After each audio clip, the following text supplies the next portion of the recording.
Welcome to the Lack of Interesting Conversation podcast with me, your host, Trey Mendenhall, your favorite podcast in the world. So I want to welcome you to episode number 24 for live. Uh, thank you once again for joining me.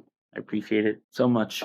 As you can tell, we are doing a little something different tonight. Had some technical difficulties with recording the podcast the normal way I normally do. So this will be different. Hopefully, next week we'll be back to normal. But I appreciate you joining me again. Again, just make sure you follow us on Facebook at Lack of Interesting Conversation.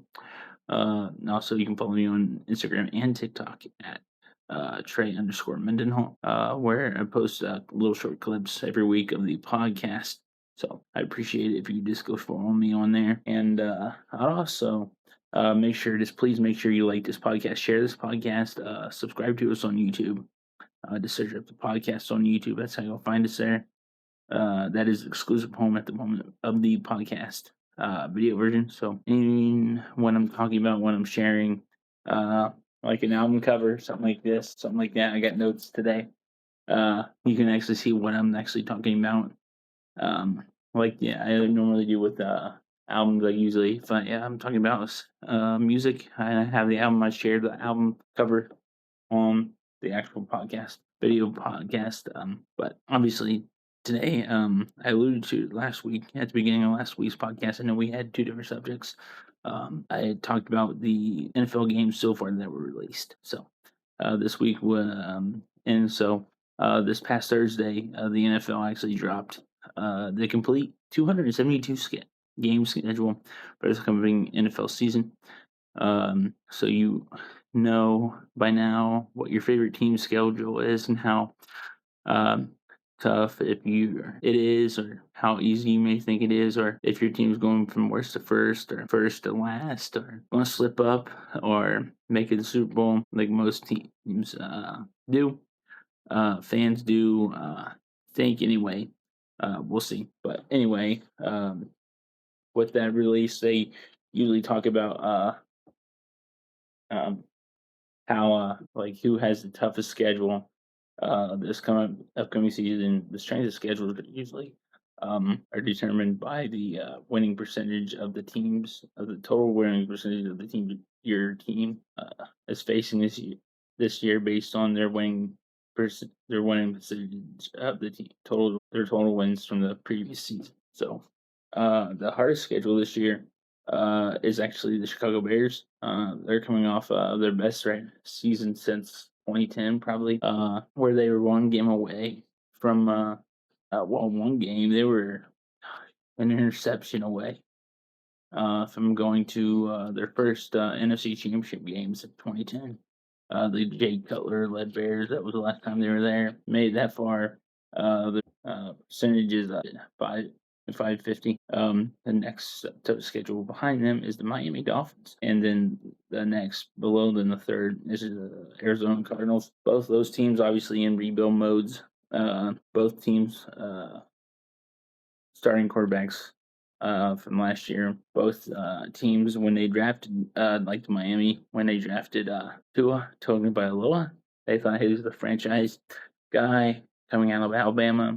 And just like the Arizona Cardinals did, same thing with Kyler Murray. Both those guys are gone. Tua being in Atlanta with the Falcons now, competing with Michael Penix Jr. For the starting job. Maybe, not sure if the NFL that might be the first QB locker room to have two left-handed quarterbacks competing for the starting job. Two left-handed quarterbacks on the same team. That's very rare. Since most quarterbacks are right-handed, it's rare that it even works out for a left-handed quarterback to be a good, I guess, successful. Anyway, not very many successful left-handed quarterbacks. The most successful one you could probably think of was Steve Young with the 49ers, Tampa Bay, but he started out with the Tampa Bay Buccaneers. I think he was also in USFL. I'm not 100% sure about that. Kyler Murray with the Arizona Cardinals he's with the Minnesota Vikings now. It'll be interesting to see how those two teams. I'm sure they have some quote unquote tanking plans in mind for like Arch Manning or somebody like that. Since this next quarterback class looks to be have quite a bit of quality starters, but that all depends on how this fall goes with all those quarterbacks in the at their schools. Um, like with Arch Manning specifically being the most recognizable name, with him being obviously Manning, Koopa's son, Eli, and Peyton's nephew. It really just didn't where they go with the Dolphins. Their percent is 542, and Cardinals is 538, and the Packers are actually tied with them as they are the next team with the fourth schedule. Technically, they're tied for third, but Packers they were the seventh seed last year in the NFC playoff picture. I think they barely got it. Ended up losing to their original rival, Chicago Bears, in that playoff game. Then you get the Chiefs as the fifth, as we're just doing the top five. And we'll see, it'll be interesting to see what they do with Mahomes boy, Patrick Mahomes, coming off a injury that took him out, and they had a much disappointing year. I think it was actually Patrick Mahomes' first ever losing season in the NFL. It'll be interesting to see as their superstars and are aging. With Travis Kelce, didn't even know he was going to be there this fall, but he is.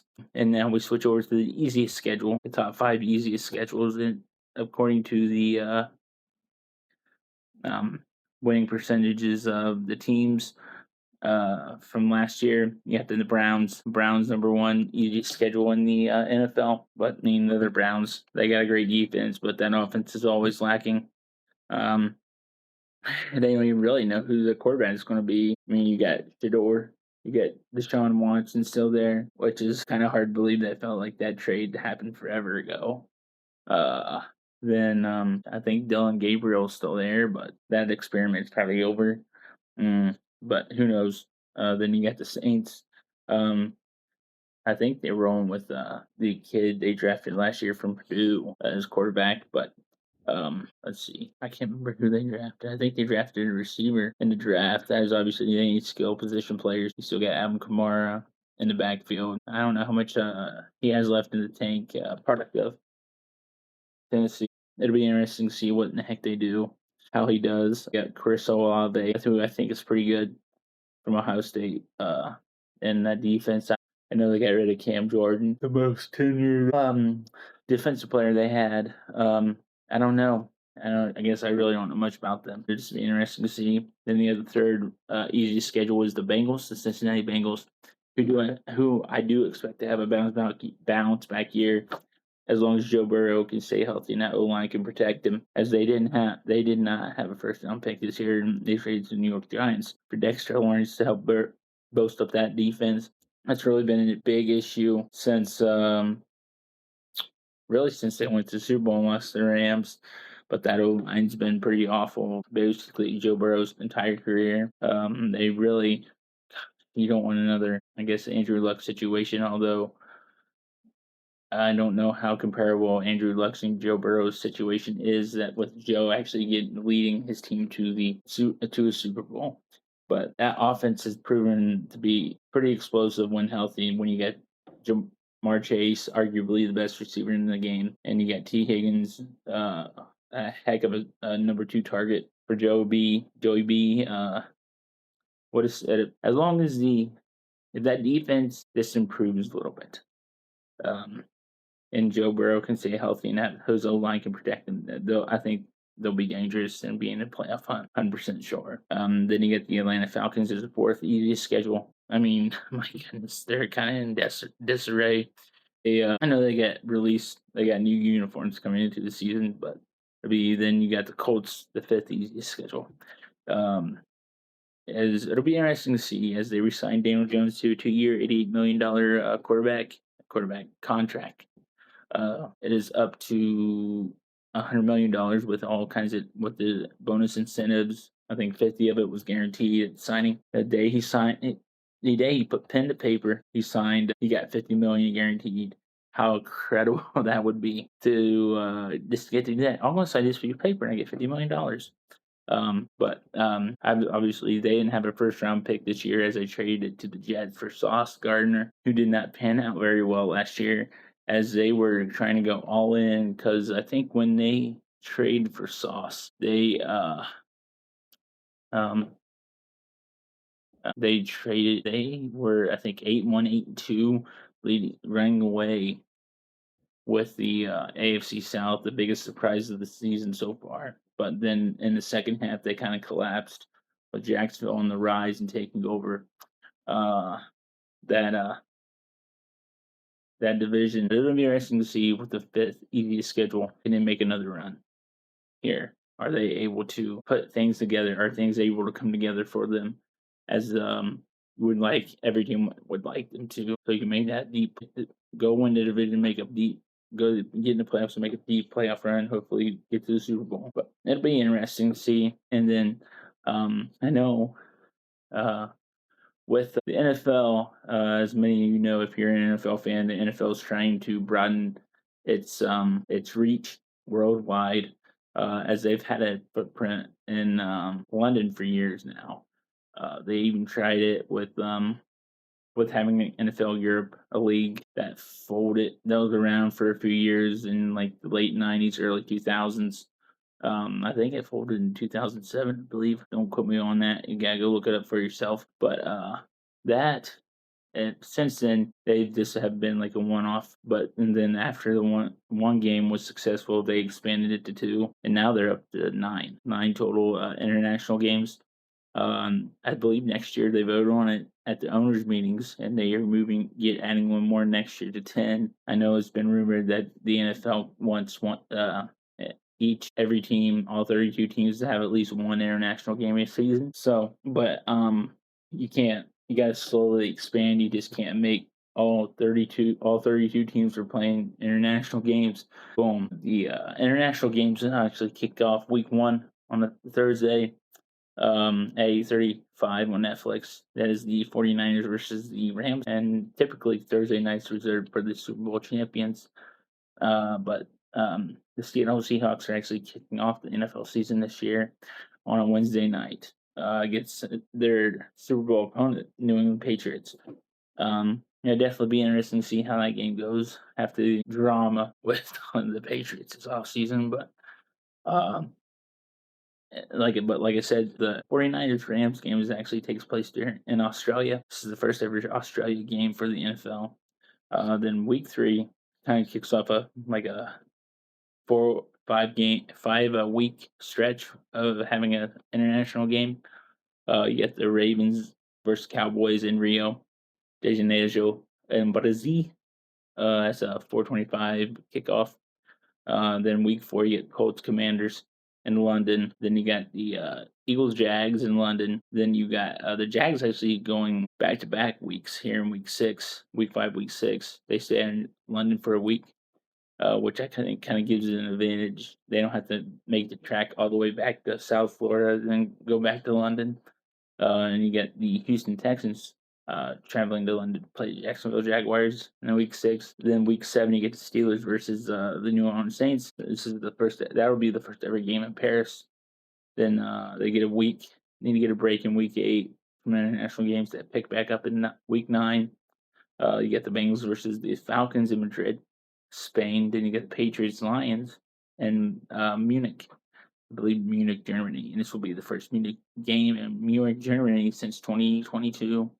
Then week 11, you have the Vikings versus 49ers in Mexico City. I believe this will make the 49ers the first team to ever have 2 international games outside the Jacksonville Jaguars, which this year, with the Jags having 2, this would be the second time ever having 2. And the last year, I will tell you each team. The last year that each team had a international game. Last year in 25, Rams, Commanders, Steelers, and Falcons and Vikings all had international games.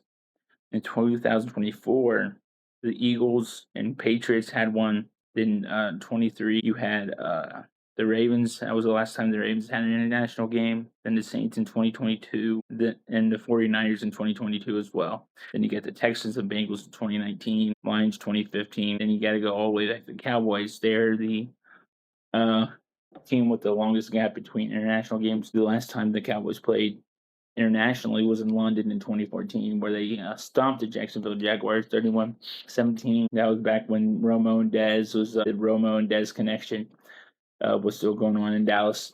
Here we go, flipping on to the actual. Since we talked about that, little bit of an NFL schedule preview. Here we go, and we'll actually preview the Cowboys schedule. They have the 13th easiest schedule in the league at 4.93%.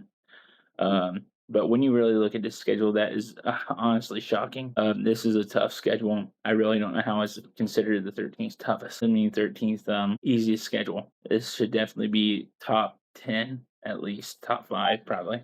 Because week 1 you got opening against the Giants on Sunday Night Football.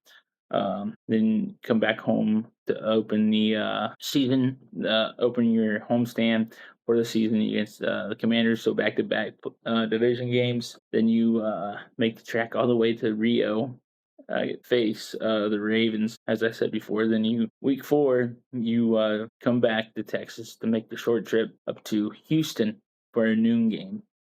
1 p.m. Eastern game. And that game will be very physical, as last year's Texans playoff run kind of put that defense on the map. In my opinion, if they had better offensive play, better quarterback play, that team probably would have been in the Super Bowl.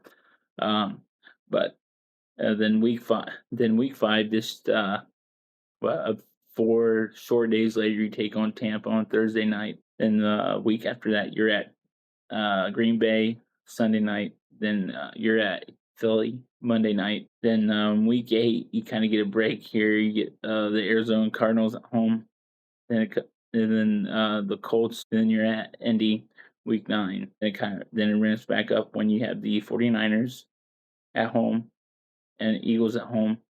Titans at home. Then the Eagles on Thanksgiving Day. Nice little 3-game homestand. But after that, you got to travel to Seattle, which kind of having that extra few days to prepare for the defending Super Bowl champions and how physical of a team that is might help. Then you have your bye week in week 14, which is honestly really late in the season. You only have 4 games after that, because then after that you got to travel to LA, take on the Rams. Then you get the Jaguars and the Giants at home to finish the season in Washington. So Washington, that is really the only game that, when it comes to, I guess, it'd be really having a chance to be affected by cold, snowy weather for the Cowboys. Although Seattle being the week after, like the first week of, which is that game's on Monday night, the first week of December, some elements may come into play, but Washington's really the only game that you have to really worry about that.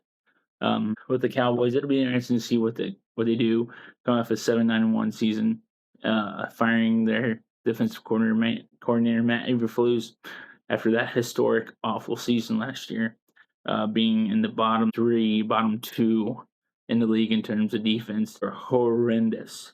They gave up a franchise worst 30.1 points per game.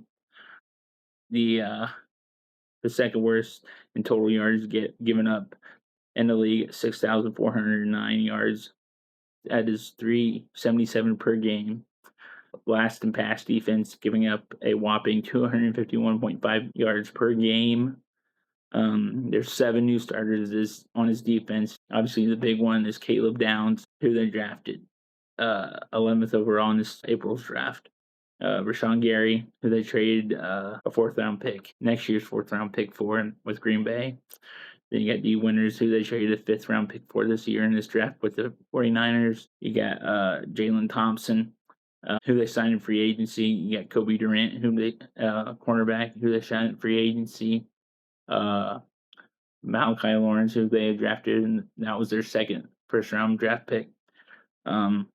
And Jalen Thompson was actually the richest free agency contract the Cowboys have given to a player since Brandon Carr's, and that was back in 2012.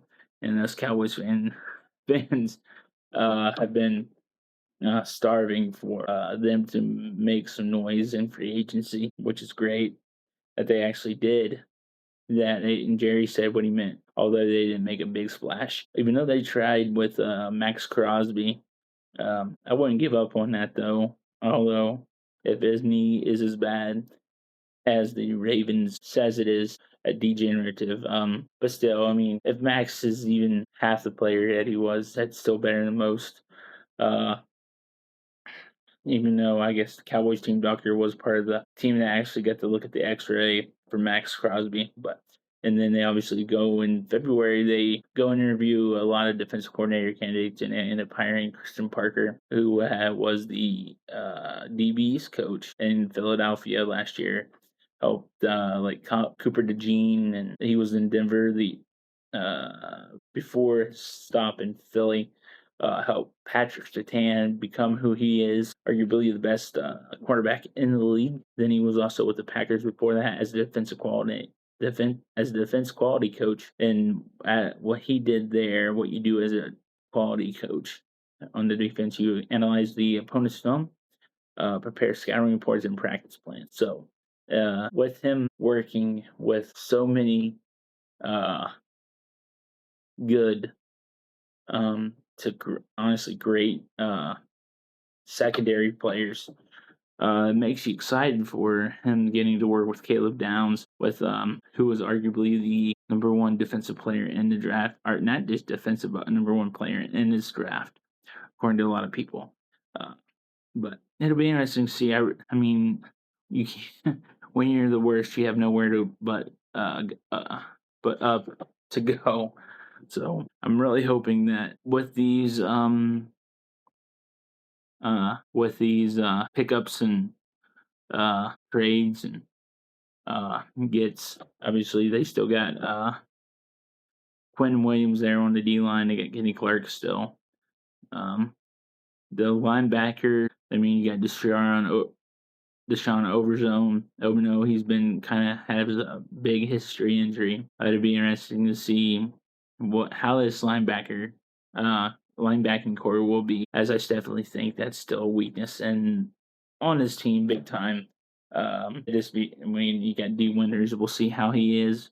Maybe he is the answer, but once they get to training camp and stuff in Oxnard, we'll really see where it goes. It'll be interesting to see. But here we go. We'll go to predictions here. Week 1 at the Giants. Dak is 37-10 overall of all time against his division opponents, against Philly, New York, and Washington. He's 22-2 at home, even though he opens on the road here. He's 14-3 overall against the Giants. The last loss against the Giants was last week 18. I think I was at the new Meadowlands. Giants actually pulled off that victory. I think they smoked them earlier in the season, but with Dak's track record and you still get CD Lamb returning, you get George Pickens returning, you got Tyler Smith, Tyler Booker, and Connor BB there up front. Really, you got Terrence Hill and Tyler Godden. Those two, both tackles are iffy. They got to hold up this year. You got Jake Ferguson. We'll see how he is. Spam Ford, who is very underrated. Spoonmaker, I guess, is what he is. But then you got Javon Williams returning in the backfield, who had honestly a great year. Last year showed he still has tons of burst and speed left and is physical back as well. Then you have Jadon Blue, who they're hoping is the lightning to Javon Thunder. Hopefully he gets it. Hopefully he puts 2 and 2 together with it. Comes to this playing football in the league and is a key contributor to the Cowboys offense and making that offense return to form as it was last year. As it was in the top, I think the second rated overall offense last year behind the Rams. When you have an offense that's that great, that's putting up that great of numbers, normally you're in Super Bowl talks, but obviously with that defense, they've been pretty awful. And really, I guess I expect the offense, with them being as good as they were last year, I kind of expect them to take a step back just because it's hard to repeat and be that good multiple years in a row. But really, it really depends on how this defense is. If Christian Parker, if they can get it to gel together and gel together well, and especially with that offense. You think, I mean, the offense wouldn't have to be always on top of its game. I guess they can have a bad day. As to last year, they couldn't afford to have a bad day. And when they did have bad days last year, they paid the price. They lost games. But I do think with Dak's track record, even though John Harbaugh is now in New York, and I think it was a great hire by the Giants. We'll see how that goes. But they maybe still installing some stuff that Coach Harbaugh wants to install. With that Dak's track record against Giants, I think the Cowboys come out on top here. Then the following week, they come home to face Danny Quinn, the former defensive coordinator of the Cowboys, after he got fired from his first head coaching position in Atlanta. It's honestly, with Commanders, it really just comes down to, is Jaden Daniels going to be, will he bounce back? Is he going to be okay? Will he return to the same, his rookie year form as last year? He definitely had a down year. I know he did. He dealt with some injuries, and that defense wasn't as good as it was the previous year either. But it'd be interesting to see. But with all that in Washington, just being Washington with all the confusion, just as much as the Giants are, I think the Cowboys come in and win here. And now week 3, you get the Rio game versus the Ravens. You get Lamar and Derrick Henry. This is really probably if Jaden Daniels is now on top, this will be the first game it really tests the Cowboys defense. As anybody who watches the NFL and knows about the Cowboys know that their run defense has been pretty awful for a long time. And when you got Lamar and Derrick Henry here, have a chance to run all over you, and especially when Derrick Henry, the more carries he gets, the harder he is to bring down. But it'll be interesting to see. And with that, with it being the first time, as much as I would love the Cowboys to win here, I think they lose. And then the following week, they go to Houston to face their in-state rival, the Battle for Texas. I think Houston comes out on top here. I think that defense smothers the Cowboys' offense, and C.J. Stroud and that Texans offense makes enough plays to help them come out on top here. So they're 2-2 going into the first Thursday night game of the year against Tampa Bay. Tampa Bay, I'm not sure how they're going to be. They started off 6-2 last year. We're in the hunt for the number 1 seed, 8 games in, but they kind of collapsed, even though they still had a shot to win the division in the last week of the year. If they just would have taken care of business, they wouldn't have had to worry about that. They ended up winning, but Carolina also went 1-2, which put them over the top and gave them the division with the tiebreaker. But that Thursday night, after them coming off quite a couple physical and growing travel weeks, including a travel back to and from Brazil, the Cowboys definitely will be tested here, especially coming after a short week, even though Tampa Bay will too, but they won't have to deal with international travel, which for all points it sounds pretty awful. But then that I actually had the Cowboys pulling their bootstraps after dropping 2 in a row and coming back and winning and beating Tampa Bay. Then you get that 10-day layoff. Nice little couple days of extra rest, and they'll need it then. And they'll travel to Lambeau, which is week 6 here, which is Micah Parsons should be back for this game, as he will. The rumors are he'll start the season on the PUP list, the physically unable to perform list. And this is a Sunday night game. This game last year ended in a 40-40 tie. Obviously, and the Packers have just been a thorn in the Cowboys' side for almost the past decade, especially since when Aaron Rodgers was the quarterback there. I felt like the Cowboys could never beat the Packers. They came close last year, but obviously they ended up tying. And this is one of the hills I think the Cowboys have to overcome in order to get where they need to go. And the second being later in the season with the 49ers. And I do think, and this will also be homecoming for Rashawn Gary and Kenny Clark. So they'll definitely want to step up, to play their best. But we'll see how it goes with Jordan Love and Josh Jacobs still in the backfield. If their playmakers are healthy enough for the Packers, same with the Cowboys. But I think the Cowboys finally slay this dragon here and beat Green Bay week 6 and kind of overcome the monster or the giant that is Green Bay that's standing in their way. Then they travel to Philly the next week. This one is definitely be a tough game with it being in Philly, but Philly's so dysfunctional. And it talks about AJ Brown getting out of there, and I do believe AJ Brown is definitely a problem. But is that going to solve everything in which Philly has? Even though it seems to not impact their game here. I definitely can see the Eagles coming out on top here. As much as I would love the Cowboys to win, I think if Philly comes out on top, even though it stinks to say that. Then the following week they go back home for a week against the Arizona Cardinals. I think they win that one easily, handily. Then you travel to Indy. This should be a good game. But the Cowboys are very familiar with Daniel Jones, as is all his time in New York.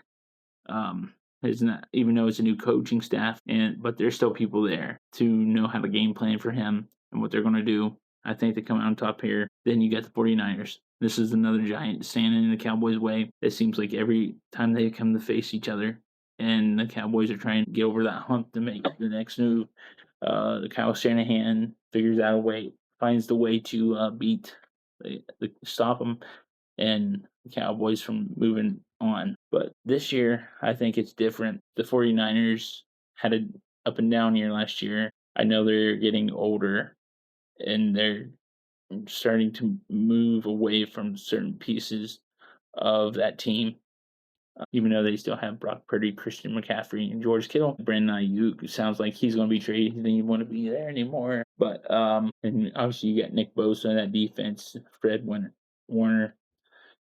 It's kind of be like revenge game for D Winters, as he was a 49er last year. Now he's a Cowboy. I do think the Cowboys slayed two big confidence boosters, huge confidence boosters. I think they slayed two Giants with Green Bay in week 6. Then week 10, I think they overcome and finally conquer the 49ers. Then after that, you get the Titans, who has a new head coach. This will be Cam Ward's second year, another new system he's got to learn. They weren't good last year, and I don't think they're really that great this year. I think the Cowboys win that one too. They get the Eagles, Thanksgiving Day. Now the Eagles have won both meetings against the Cowboys on Thanksgiving, and the Cowboys have won the last 4 Thanksgiving Day games. This is an annual tradition for us Cowboys fans. So the Cowboys are playing on Thanksgiving. And with this being a grudge match, divisional match between two hated rivals, with Philly winning at Philly, I think the Cowboys take this one this week here. So they would be on a 5-game winning streak at this point, cooking hot with a 10-day break before you head to Seattle, which you will need desperately to face that Seattle team. This will obviously be a game they'll be up for, especially DeMarcus Lawrence, since he's a Seahawk now. He's going to want to play well against his former team, the Dallas Cowboys. And I do think the Cowboys lose here. So I don't think they honestly stand a chance against there. But I guess the one thing the Cowboys can do in this game and make it a game is get Sam Darnold to be the old Sam Darnold and be in trouble, because I guess you really don't know how Sam Darnold's going to play, because his offensive coordinator from his 1 year in Minnesota and last year was Clint Kubiak, and now he is the head coach of the Las Vegas Raiders. So we'll see if it was Sam Darnold finally putting it together, or how much of it was Clint Kubiak helping Sam Darnold. That'd be interesting to see. And as you're heading into the bye, I have the Cowboys winning 1, 2, 3, 4, 5, 6, 7, 8, 9, and losing 1, 2, 3. So 9-4 heading to the bye. That'd be ecstatic, to be honest. That'd be great. Then you got to travel to LA to face the Rams. And the Rams have kind of been in shot. They've kind of been a thorn in your side. They got two explosive playmakers, especially Puka Nacua, Devontae Adams, and Matthew Stafford at quarterback. This could be his last year in LA. This could be his last year period in the NFL. Especially with them drafting Ty Simpson 13 overall. I'd be interested to see what heck they do here. We'll see. And then with this, it'll be the Cowboys essentially having 2 weeks off to prepare for this game. I think gives Cowboys a slight edge here against the Rams. And this will be a Kobe Durant kind of homecoming. He's going to play his butt off. I think this is a close game, but I do think the Cowboys come up out on top slightly, and this will be basically another Cowboys home game. There's a ton of Cowboys fans out there in California, especially in Los Angeles. Then you come back home against the Jaguars. I think they win. They beat the Jaguars. Who knows what the Jaguars will be? They could be really good, like they were last year. They could be awful. They've been up and down. Trevor Lawrence's entire tenure there. Then week 17, you got the Giants. Actually, I think the Cowboys slip up here and lose this one, just like they did last year. And then at Washington, I think they go in there, and I guess it really depends on what Washington is playing for here. And I think they go in and beat Washington, and so I think the Cowboys are 11-6, and I think that's good enough to get them in the playoffs and become a wild card berth. So they'll be on the road that first weekend of the playoff this year. I certainly hope this is it. They honestly, for all I know, they could have a losing record, but I don't see that. I think this team has nowhere but up to go, especially after coming off of last year. But we'll see. Anyway, just remember that Jesus loves you. He went to the cross for you. He died for your sins. So you may be able to have a chance to be free and forgiven if you just call out and accept him as your Lord and Savior. So I will catch you next time on the Live Interesting Conversation.